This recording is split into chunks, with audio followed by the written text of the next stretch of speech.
ఆషాఢం వచ్చేసింది అంటే ఖచ్చితంగా గోరింటాకు పెట్టుకోవాలి.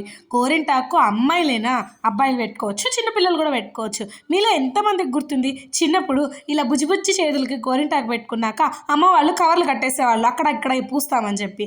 అయితే ఇన్ని రోజుల తర్వాత మా బుడ్డోళ్ళకి కూడా మేము గోరింటాకు పెట్టాక కవర్లు కట్టేసాము.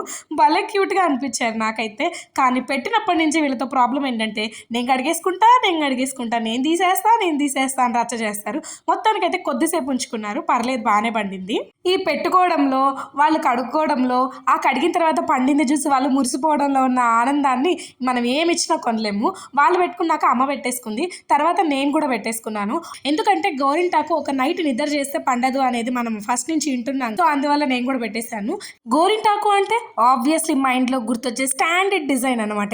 ఇది పెట్టుకుంటేనే గోరింటాకు పెట్టుకున్న ఫీల్ వస్తుంది. ఇంకా ఏ డిజైన్ పెట్టుకున్నా అలా అనిపించదు. అలాగే దిష్టి చుక్క కూడా పెట్టేసుకున్నాను. Thank you for watching. Please subscribe.